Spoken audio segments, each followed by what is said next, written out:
boys found dead in their family home. Environment Canada issues special weather statement for the GTA. The Humber men's team's off to their worst start in 41 years. Humber News starts now. Hello, I'm Madeline Jafarnajad, coming to you from our newsroom at Humber's North Campus. It's Thursday, November 7th. Here's what's making news this hour. Tragedy in Brampton today. 2 young children were found dead inside a house near Sandalwood Parkway West and Brazil Drive.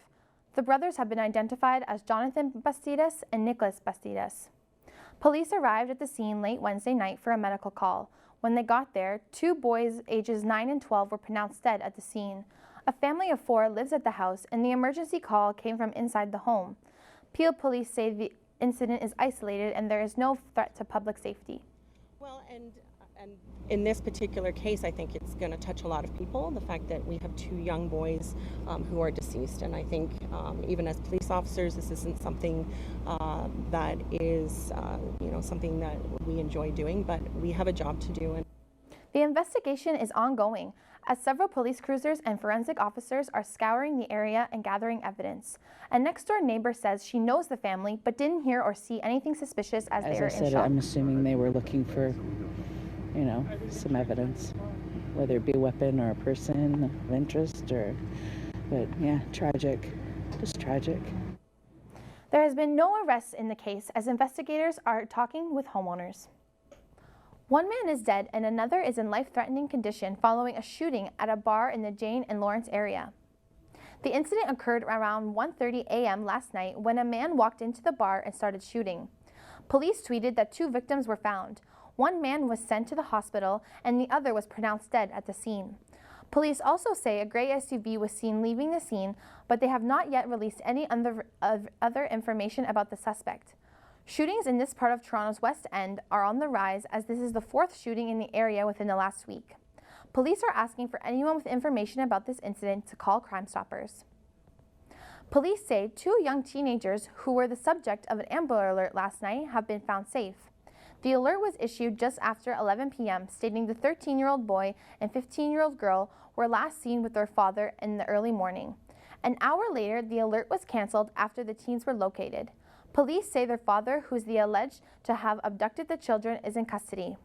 No one else is being sought in connection to the Amber Alert. We're going to go to weather a little earlier today as the white stuff is now covering the ground. Here's Madison Ray with your 3-day weather forecast. Thanks, Madeline. It's the first day of snow in Toronto and we could be looking at 3 centimeters. For some people, it's time to think about snow tires and snowball fights, but others may be thinking about a warm place to stay. I'm here at the exhibition place, standing outside one of the 3 temporary shelters that the City of Toronto is planning opening up later this month. The need for more shelters is increasing as nearly 7,000 people used them last month. Last year, there were 31 extreme cold weather alerts, but it won't be nearly as bad this afternoon. And with that being said, here's your 3-day forecast. It's currently -1 with off and on flurries that will carry on over into the evening. Temperatures will drop to -4 with a wind chill feeling like -8. Tomorrow will be 1 degree, but the wind chill will make it feel like -8 again with partly cloudy skies. But you can expect a little warmer weather over Saturday as temperatures will rise to +3 with a mixture of sun and cloud, but there is a 60% chance of snow. Don't forget your hats and mitts before stepping outside this weekend. That's your 3-day forecast. Back to you, Madeline. Members of a Manitoba First Nation are being asked to go home 8 years after being forced from their community by flooding. This is despite warning that there isn't enough housing. Indigenous Services has issued letters to nearly 1,000 evacuees from Lake St. Martin First Nation stating their emergency funding will end December 31st. Lake St. Martin First Nation was completely destroyed by flooding in May 2011. Nearly 1,400 residents had to be transported to safety. Liberal MPs are meeting today in Ottawa to discuss the results of the 2019 election. This meeting is the first time elected and defeated Liberal candidates have met since the October election. The party is regrouping after an election that saw them lose majority status and fall to 157 seats, 13 seats short of the majority. The Liberals lost prominent members of the cabinet in the last election, including Ralph Goodale and Amarjeet Sohi. One of the topics of discussion will be how the Liberals can best represent Western Canada, where they were largely shut out by the Conservative Party. The Liberals aren't the only ones performing a post-election autopsy. The Conservative Party met in Ottawa Wednesday and doubled down on their commitment to Andrew Scheer. The caucus held a vote to determine if they should select a new federal leader. They voted in support of keeping Scheer as the head of the party. Scheer will remain the leader of the Conservatives until April, when he faces a mandatory leadership review at the party's convention in Toronto. Scarborough Agincourt residents are looking for a new representative after theirs was booted from Toronto City Council. Toronto City Councilman Jim Carey-Giannis was removed from council Wednesday because of an election overspending. Carey-Giannis spent $32,000 on parties and appreciation for his supporters, which violated his allotted budget of $6,000. The Scarborough Agincourt councillor overspent his budget by more than 500%. The Toronto City Clerk says in a press release that the city doesn't give much discretion when it comes to expense violations.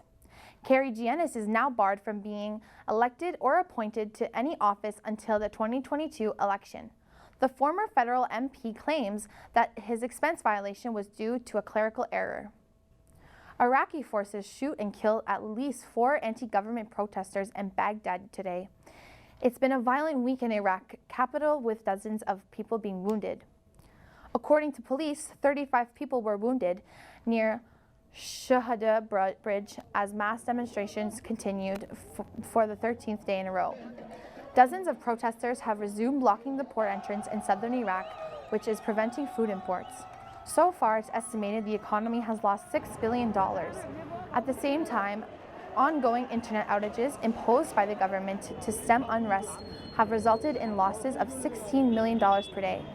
Since unrest broke out on October 1st, more than 250 unarmed people have been killed. They are blaming political elites for a lack of job and ruined infrastructure. The massacre of 9 people in northern Mexico has shaken the faith of Mormon communities in the country. As the investigation continues, the Mexican government has vowed to protect more innocent people from getting killed. At a news conference, Mexico's Foreign Minister, Marcelo Ebrard, expressed his government's outrage at Monday's massacre. The dirt road ambush that claimed the lives of 3 women and 6 children of Mormon origin has left Mexico upset, and the government wants to do something about it. Mexico will be stepping up security in the region where the shooting occurred. Mexican officials say this could have been a case of mistaken identity, as there have been a high number of violent confrontations among feuding drug gangs in the area. Monday's shooting is the deadliest attack on U.S. citizens in Mexico and puts the close-knit religious communities in the uncomfortable spotlight of the country's raging drug war. We're going to take a quick break. Still ahead, the latest in sports.